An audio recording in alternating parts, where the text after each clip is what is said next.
नमस्ते बच्चों। कल हमने क्षितिज पुस्तक से के काव्य खंड से सवैये पढ़े, जो कि रसकान जी द्वारा लिखित है। कल हम एक बार पढ़ चुके हैं, लेकिन मैं आपको एक बार थोड़ा और दोहरा देती हूँ। इसमें रसकान जी कृष्ण भक्ति के बारे में बताते हैं इन सवैयों में।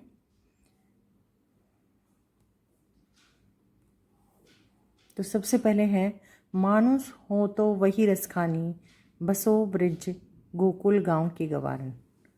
जो पशु हो तो कहा बस मेरो, चरो नित नंद की धेनु मंझारन।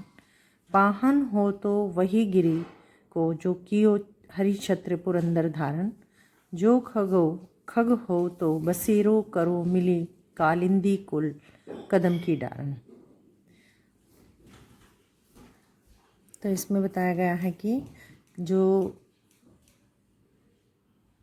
कवि रसखान जी हैं वो श्री कृष्ण जी के बहुत अच्छे भक्त हैं, तो उनकी बहुत भक्ति में लगे रहते हैं। तो वो कहते हैं कि किस तरह से मैं मैं हमेशा भगवान कृष्ण जी के पास रहना चाहता हूँ। तो किस किस रूप में वह भगवान के साथ रहना चाहता है। कहते हैं कि कवि को अपने जो कृष्ण भक्ति करते हैं उनमें वो कहते हैं कि उनको इतना प्रेम है कि वो कहते हैं कि जन्म जन्मों तक मैं कृष्ण जी के पास रहूं, भले ही उन्हें प्रभु की समीपता किसी भी रूप में क्यों न मिले। कवि हमेशा, चाहे वह मनुष्य बने तो ग्वाले बन के पास रहें, पशु बने तो उनके गाय बन के पास रहें, और अगर पत्थर बने तो वह गोवर्धन पत्थर, पर्वत के पत्थर बने, या फिर पक्षी बने, किसी भी रूप में रहे वह, लेकिन हमेशा कृष्ण जी के पास रहना चाहते हैं।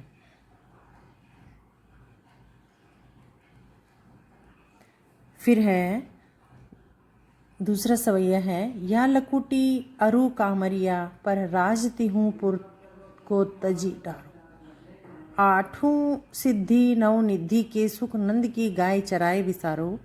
रसकान कबो इन आखिन सो, ब्रिज के वन बाग तड़ाग निहारो। कोटिक एक कल धोत के, धाम करील के कुंजन ऊपर वारो। कवि रसकान श्री कृष्ण से अगाध प्रेम करते हैं, यानी कि बहुत अधिक प्यार करते हैं। वे प्रत्येक परिस्थिति में ब्रज भूमि और गोकुल के आसपास ही बने रहना चाहते हैं। वे नहीं चाहते कि मैं कृष्ण से दूर रहूं। मनुष्य बनने पर वे गोकुल गांव के ग्वाले बनना चाहते हैं। पत्थर बनकर वे गोवर्धन पर्वत का एक अंग बनना चाहते हैं। पक्षी बनकर वे कालिंदी के किनारे कदम के पेड़ की शाखाओं पर बसेरा करना चाहते हैं, यानी कि उसकी पेड़ की टहनियों पर वह रहना चाहते हैं। कवि का ब्रिज के वन, बाग और तालाब को निहारने के पीछे क्या कारण है? कवि का ब्रिज के वन, बाग और तालाब को निहारने के पीछे यह कारण है कि वे इनके सौंदर्य को अपनी आंखों में बसाना चाहते हैं, क्योंकि इन सभी का कृष्ण के साथ अनन्य संबंध है। इन्हें देखकर उन्हें असीम सुख का अनुभव होता है। इन सब में उन्हें कृष्ण की झलक दिखाई देती है।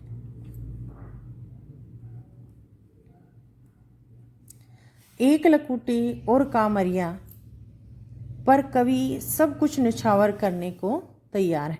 क्यों तैयार है? उत्तर, एक लकुटिया और कामरिया पर कवि सब कुछ निछावर करने को तैयार है क्योंकि इनका संबंध श्री कृष्ण से है। श्री कृष्ण गाय चराने ले जाते समय इसी लाठी और कंबल का प्रयोग करते थे। कवि कृष्ण के अन्य भगत थे और प्रेमी हैं, भगत और प्रेमी हैं।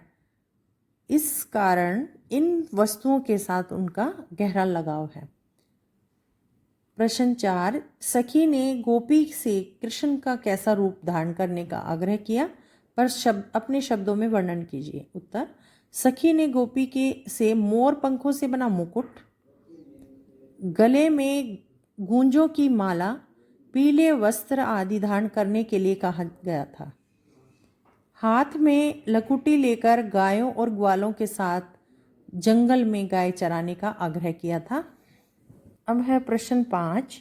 आपके विचार से कवि पशु, पक्षी और पहाड़ के रूप में भी कृष्ण का सानिध्य क्यों प्राप्त करना चाहता है? उत्तर, कवि पशु, पक्षी और पहाड़ के रूप में भी श्री कृष्ण का सानिध्य प्राप्त करना चाहते हैं, क्योंकि वे वातावरण के प्रति उस रूप में रहना चाहते हैं जिसका संबंध श्री कृष्ण से है। प्रश्न 6। चौथे सवैये के अनुसार गोपियां अपने आप को क्यों विवश पाती हैं? उत्तर, कृष्ण की मुरली की मधुर तान सुनते ही गोपियां उस ओर आकर्षित हो जाती हैं। वे श्री कृष्ण की मधुर मुस्कान के सामने स्वयं को संभाल नहीं पाती। वे अपने आप को विवश पाती हैं, इसलिए लोक मर्यादा त्याग कर वे श्री कृष्ण की ओर को खींची चली जाती हैं।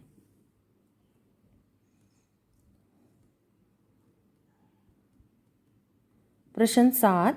भाव स्पष्ट करना है इसमें। कोटिक एक कल घोत के धाम, करिल के कुंजन ऊपर वारो। उत्तर, रसखान कवि ब्रजभूमि से गहरा लगाव रखते हैं, इसलिए वे वहाँ के कांटेदार करिल के कुंजों के लिए करोड़ों महलों के सुखों का त्याग करने के लिए भी तैयार हैं। कहने का भाव यह है कि कवि कृष्ण के समीप ब्रज में रहने के लिए अपने सारे सुखों का त्याग करने को तैयार है। माई री वा मुक्की मुस्कानी, समहारी न जही न जही न जही। उत्तर, श्री कृष्ण के मुख पर मधुर मुस्कान को देखकर गोपियां सब कुछ भूल जाती हैं। लाख लोक मर्यादा रहने पर भी वे अपने आप को रोक नहीं पाती। उस मुस्कान पर वे अपना सब कुछ न्यौछावर कर देती हैं। वे श्री कृष्ण की मुस्कान के सामने स्वयं को विवश पाती हैं, यानी कि मजबूर हो जाती हैं। कालिंदी कुल कदम की डारन में कौन सा अलंकार है? इसमें अनुप्रास अलंकार है। अनुप्रास अलंकार में एक ही वर्ण की आवृत्ति बार बार होती है, तो इसमें कालिंदी कुल कदम एक ही वर्ण जो है बार बार आ रहा है, तो यहाँ अनुप्रास अलंकार है। बाकी हम अलंकार का जब व्याकरण की पुस्तक में चैप्टर पढ़ेंगे तो सारे अलंकार आपको क्लियर हो जाएंगे। तो ये सभी प्रश्न उत्तर आपको याद करने हैं और अच्छी तरह से और अपनी नोटबुक में लिखने हैं। साथ साथ इस बार अपनी नोटबुक कंप्लीट करनी है।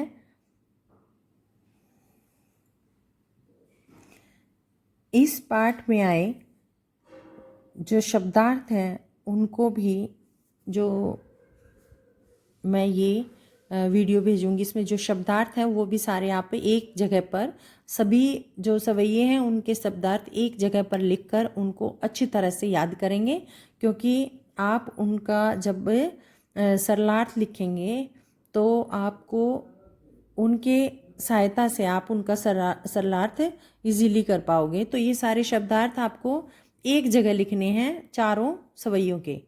जैसे इनके शब्दार्थ हैं, हूँ का अर्थ है होना, नित का अर्थ है रोज प्रतिदिन, चरौ का अर्थ है चरना, धेनु का अर्थ है गाय, पाहन पत्थर, गिरी पर्वत, हरि छत्र प्रभु।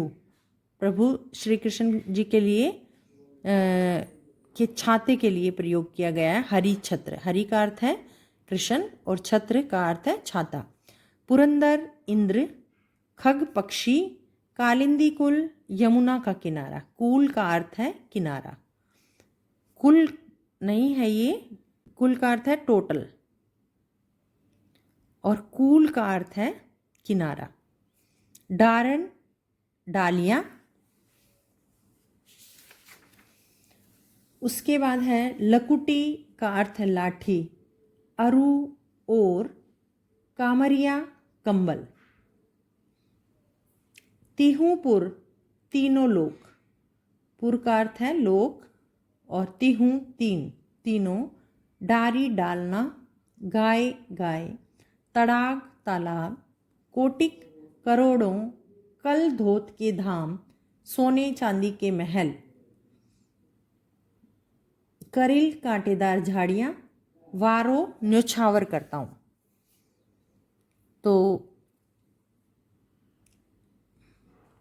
ये हैं दूसरे सवैये के शब्दार्थ, इनको भी उनके साथ ही लिखना है पहले वालों के साथ।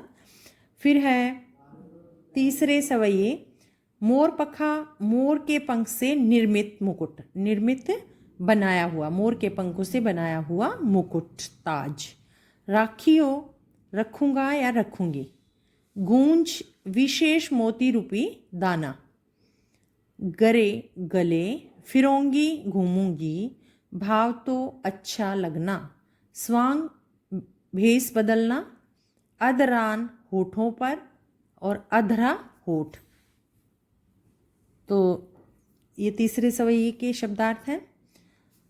चौथे सवैये के शब्दार्थ है काननी, कानों में, दे देकर, धुनी धुन या ताप, मंद मीन्स धीमा, तानन तानों से, अटा अटारी या महल, हेरी पुकारना, सिगरे संपूर्ण समूचे, काल्ही कल, माही माई माताजी, संभारी न जय संभाल न पाना।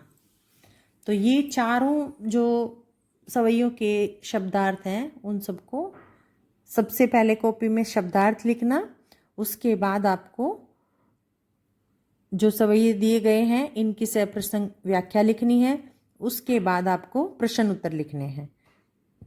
क्योंकि अभी जब पाठ पढ़ा है तो हमें सारी चीज़ें अच्छी तरह से समझ आ रही है हमें क्या लिखना है, और आप 2 वीक के बाद अगर उनको देखोगे तो आपको कुछ समझ में नहीं आएगा, इसलिए साथ साथ अपनी कॉपी रेडी करनी है।